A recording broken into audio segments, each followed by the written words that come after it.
Hey everyone, my name is Erin Sanders, and welcome to Reducing Anxiety and Fostering Safe Learning Spaces, focusing on creating a classroom where every student thrives. So, in today's agenda, we're going to be looking at anxiety in students, different strategies to reduce anxiety, fostering safe learning spaces, what roles we have as instructors, and then open it for any questions and answers. So, just starting off as a disclaimer, myself as an instructor, I am not a therapist or a doctor. I can't and won't diagnose anxiety. And as much as I would love to, I unfortunately cannot cure it with a perfectly planned lesson. But what I can do as an instructor, is create a classroom where kindness, support, and understanding thrive. I can help students navigate with encouragement, not medical diagnosis and prescriptions. So, for proper diagnosis or treatment, please consult a qualified professional. So, the reason why I decided to discuss this topic is because during my high school and university days, and now returning to this program as an adult learner, I have anxiety. And I find it very hard sometimes to be able to connect with my fellow classmates. I find it hard to be motivated to work on my assignments. And sometimes it can be overwhelming, where I find myself shutting down. I've also been in a training role where I deliver training sessions to adult learners for a department of up to 70 people. As an instructor, it can also be very difficult delivering that content when you have anxiety. But what I typically try and do is focus on that there are people like me that are experiencing the same thing, and that although I can't help someone medically, I can adjust my teaching style or classroom setting to try and provide a safe space and ease that anxiety and anxious feeling to individuals. When I was reviewing the textbook Facilitating Learning with the Adult Brain in Mind by Kathleen Taylor and Catherine Marino, what really stood out to me was how adults are very anxious when being wrong, and the vulnerability of being wrong can prevent people from not speaking up when they're unsure. Or when asking a question, that concern about not knowing is revealed to their peers. It was mentioned in the textbook that they might apologize for asking those questions and quote, "This is a dumb question, but," end quote. I instantly related to this because I know I'm guilty of when I've been attending training sessions where I'm the adult learner, I will ask that question that way too. I thought this would be a great opportunity to build this info session on how we can identify anxiety in the students, what it might look like, the impact it has in the class, and how we as instructors can provide that safe space in hopes to reduce that anxious feeling of our students and be comfortable and confident when asking questions. So, before we dive into a more in depth information about anxiety in students and what we as instructors can do, we're going to take a quick look at an overview of what anxiety is, how it can be a challenge in a learning environment, and why it's important to have those safe spaces in education. So, what is anxiety? The Mayo Clinic describes anxiety as natural response to stress and can be characterized by feelings of worry, fear, or unease. Anxiety disorders can involve excessive and persistent worry that can interfere with the daily life. Some challenges of anxiety in the learning environments, it can hinder students' ability to focus, participate, and perform academically.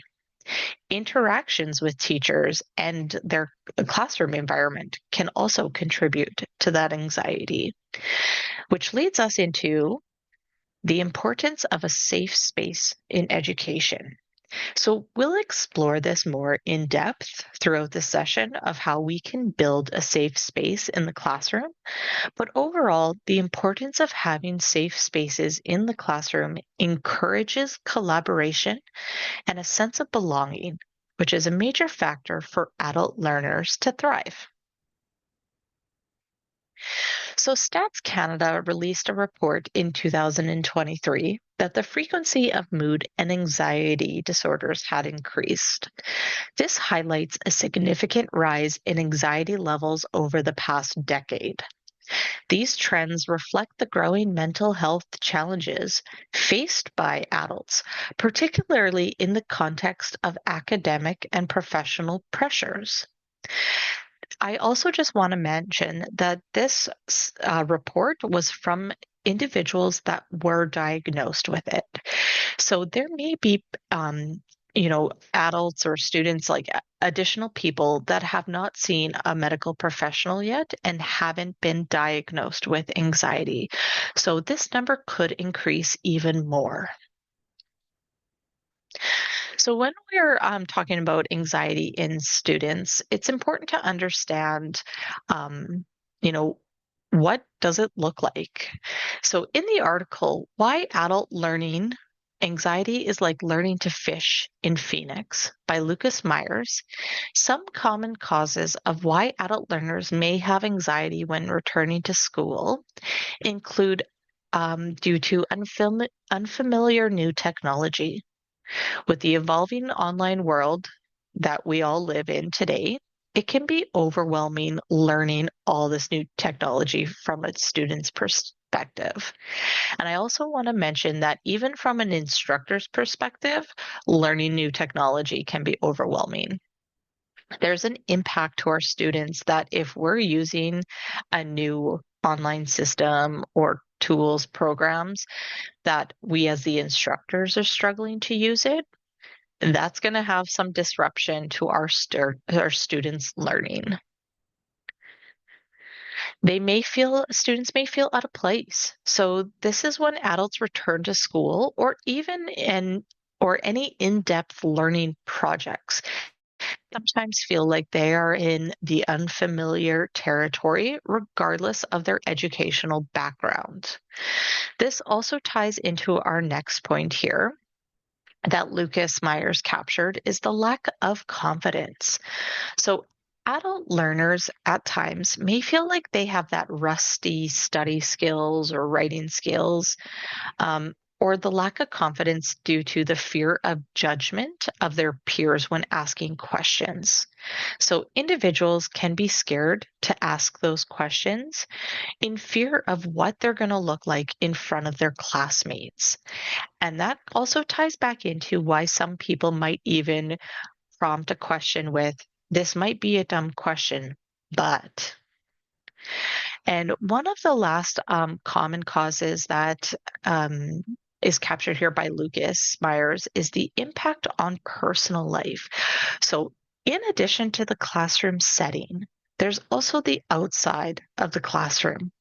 Everyone has stuff going on in their lives, being a parent, running a household, full-time job, finances, and more that can also cause more anxiety in students. When students have anxiety, there can be an impact on their learning. And some of the effects are the reduced focus and engagement. So, in the article, Why Your Brain on Stress Fails to Learn Properly by Nick Hobson, when anxiety levels are high, the brain's ability to process and retain information can be compromised. Stress and anxiety can interfere with memory retrieval and the integration of new information, which can further hinder learning outcomes. Lower academic performance. So, when anxiety interferes with the brain and the ability to retrieve that memory and information, this can impact that learner's academic performance. So, in Nick Hobson's article, It discusses how on a big day of an exam and how students feeling already anxious when they're ready to take that test, that sometimes all that knowledge that that student thought they had in their head just magically vanishes from their mental repository. And that student ends up failing that exam. So, why is that? It's because the ability to retrieve and encode information from stored memories can be quite easily hijacked by stressful situations. Another impact of anxiety on learning is the effects that it has on social interactions. So, students experiencing anxiety may find it challenging to connect with their peers and participate in group discussions. This can lead to feeling of isolation and ultimately missed opportunities to learn from others. So, the ripple effect here. In the special report, How Anxiety is Impacting Academic Performance Nationwide, written by Sophia Whitehouse, it explains how the anxiety has that ripple effect on the student's academic performance. So, with grades, anxiety hampers the concentration and leading to missed details and, careless errors. It has a ripple effect with the attendance. So you may see more frequent sick days from students, which are going to be avoiding that anxiety inducing situations. And then it'll have a ripple effect with the engagement. So students mentally checking out, they're zoning out during their lessons or avoiding participation. So when looking at this ripple effect, Sophia discusses, what are we as instructors doing? Are we continuing punitive measures? So, are there excessive punitive measures for absenteeism or poor performance? Are instructors also contributing to this ripple effect by ignoring the root cause of student anxiety? So, are instructors continuing with the same type of testing or structure to their classroom? So, when we're looking at different strategies to reduce anxiety, since it is more common in students, how can we as instructors try and reduce anxiety in our classroom? And what's within our control? So, breaking tasks and subjects into more manageable chunks. In general, learning a new topic can be stressful, and we need to be mindful of not overloading and overwhelming students with information. So, as instructors, being able to do chunking with our content will allow learners to take that information in more manageably. Another strategy is incorporating mindfulness and stress management techniques. So, a few ways that we could be doing this is through breathing exercises during the session. Stop your lesson plan and have everyone do a quick breathing exercise. Another one that I heard from a fellow classmate here was that they did a virtual scavenger hunt. So halfway through their session, they paused. They asked everyone to take 2 to 5 minutes to go and find something gold in their house and bring it back and show the class. So by allowing that, trying these different techniques, it reduces that stress and anxiety, that nervousness while learning a lesson.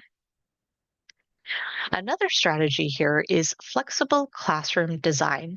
So being open to trying something different for your classroom, whether this is in class or remotely. This is one item that we're going to explore more in depth here in our next slide when we're looking at how we can foster safe learning spaces. So, fostering safe learning spaces, it's important that we as instructors can provide a safe learning space. Now, me personally, about 95% of my sessions are done virtually. So I do recognize that there is going to be different approaches for both virtual or in-person classrooms. But as we go through this, I have captured both ideas for in-person as well as remote classes. So, what is a safe space? Safe space is environments where students feel accepted, valued, and supported. So, some tips I learned from Stephen Nunu's article called 16 Tips for Creating a Safe Place to Learn include the following. First day connection and expectations. So I think this is one of the most important tips for fostering a safe learning space. Whether this can be done both virtual and in person.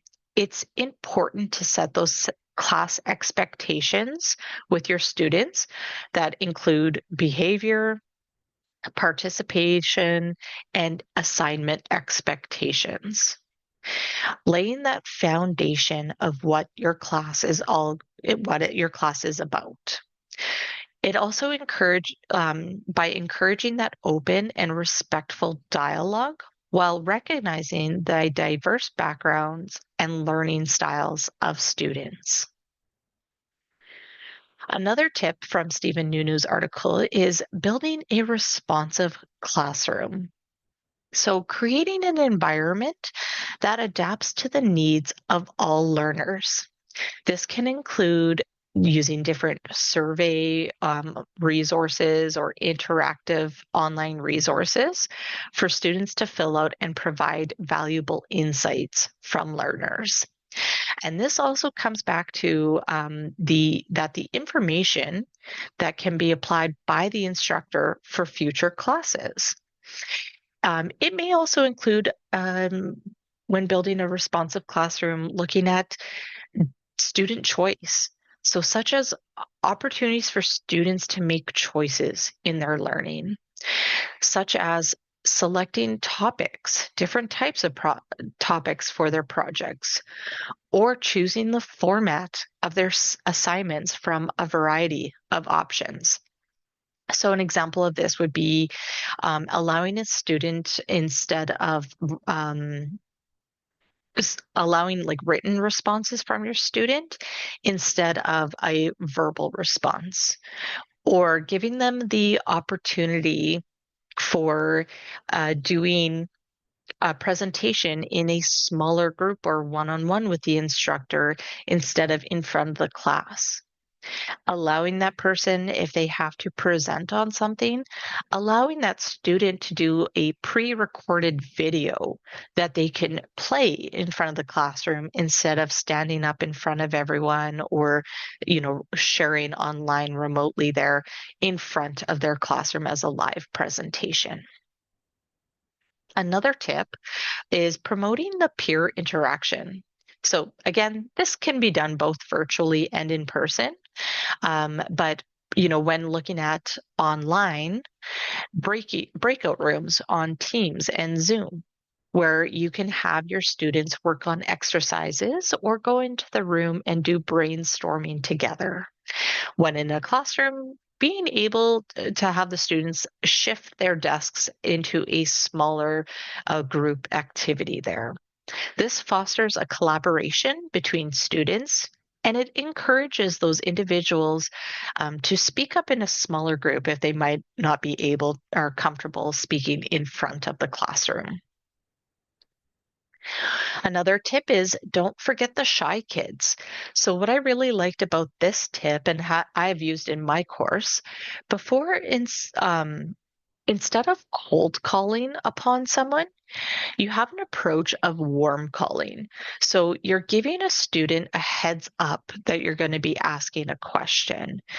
How I applied this in one of my training sessions was I had a few slides in my PowerPoint where it was a role playing exercise, and I had reached out to one of the learners the day before participate in this exercise, and they were willing with having that slide shown to them before so that they knew it was coming. So it's an opportunity of not putting them on the spot where they're feeling uncomfortable or anxious and that anxiety rising. It allows them to prepare and be able to do that comfortably. The next tip here is this works really well for in person is circulating the classroom.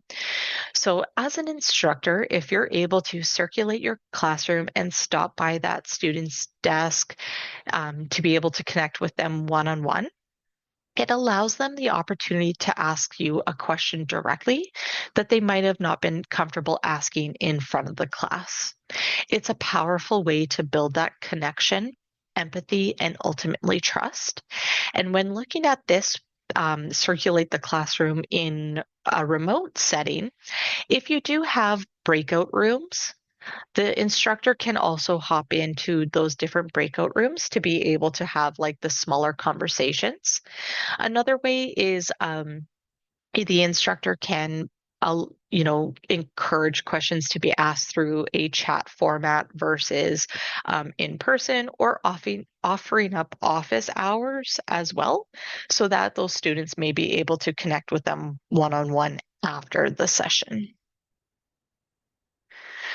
So when I previously mentioned about fostering the safe learning spaces and the use of interactive resources, me personally, the ones that I've used is Mentimeter, or also referred to as Menti.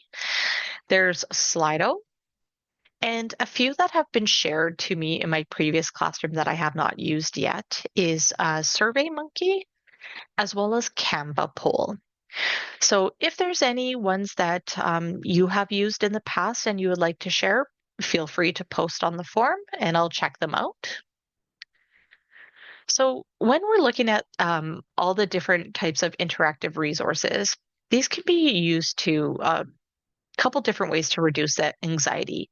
Icebreaker questions, it helps break down those barriers and creating a positive and comfortable atmosphere. Surveys are a great tool for the classroom feedback, which can then also guide the instructor to relook at the content if required. This is a very helpful tool because it gives opportunity for those students to express what works best for them or what didn't. I would suggest having an opportunity of other be used in here. And it could be helpful if the instructor can promote that if someone selects other, that a student is willing to share it in front of, whether it's in front of the class or directly to the instructor after. Using a question form.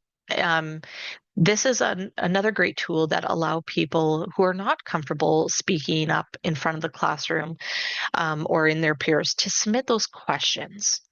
And the instructors are able to take that opportunity to either answer the question in real time, or what the instructor can also do is collect the questions, review them to make sure there's no duplicated ones. They can answer them and then also link out resources that would support their answer. And then after that's all done, what they can do is send that out to the classroom so that they know that their questions have been answered.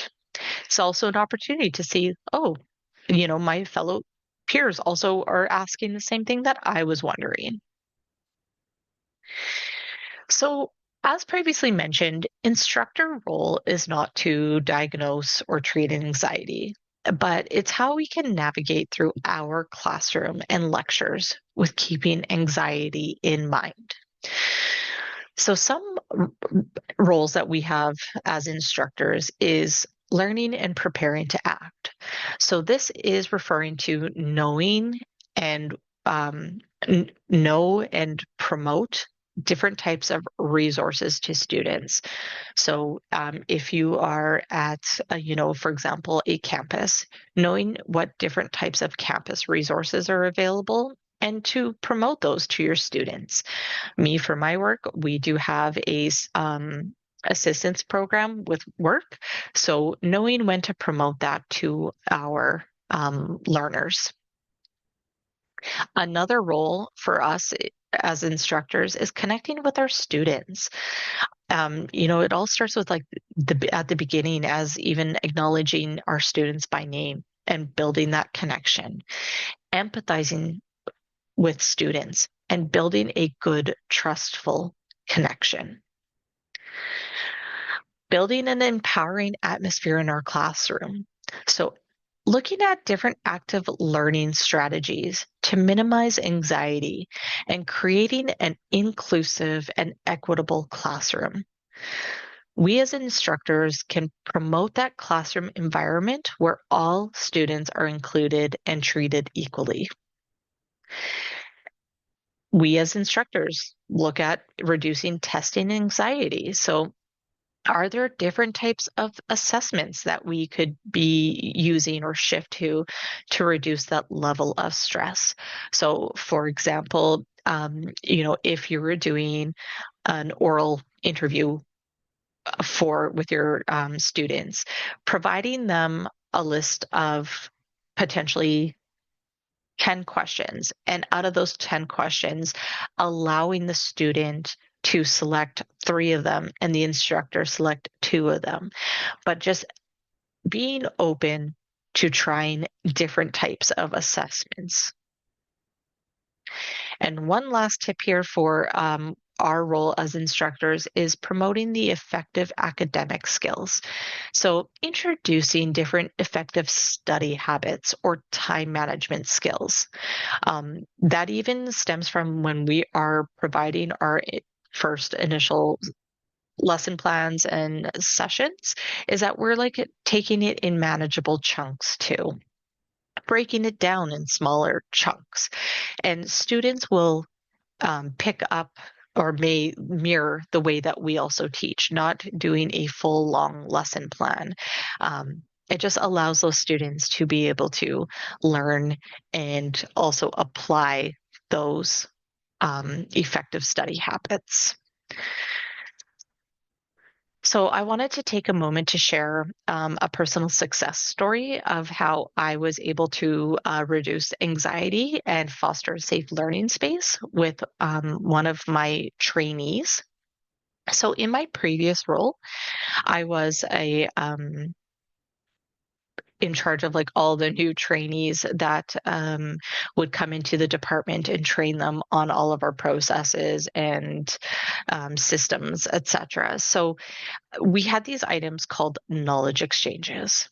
And what those were is when someone is working on an order and they notice an error that was done, they would fill out this form of a knowledge exchange with the order information, what the error was, who it was for that error, and my role was to review it, validate it, and then coach it out one on one with that individual that had made that error so that going forward they would be able to apply with the resources provided the correct way of processing the order. So I had received one. And I had set up a one on one with this individual to go over it with them.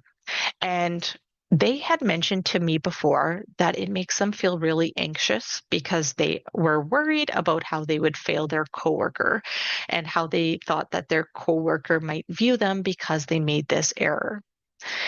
So hearing that, what I found, what I thought I was gonna or sorry, hearing that, what I thought I would try out is to not include the actual request to show like the history of everything.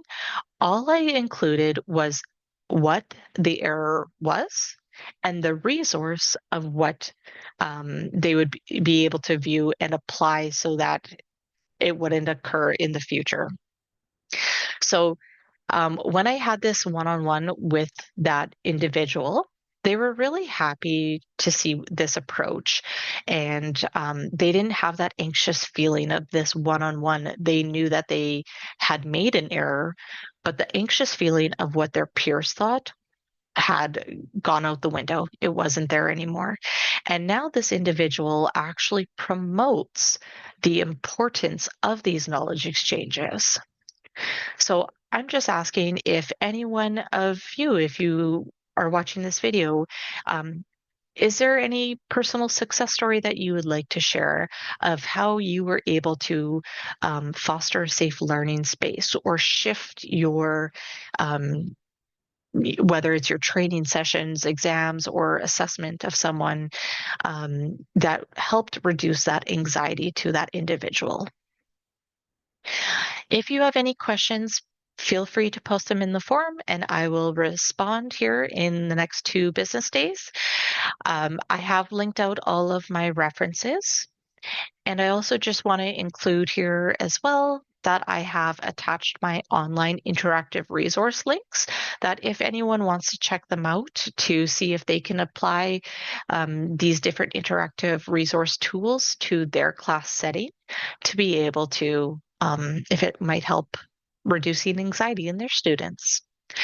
I just want to say thank you very much for attending here, and I hope you all have a good day.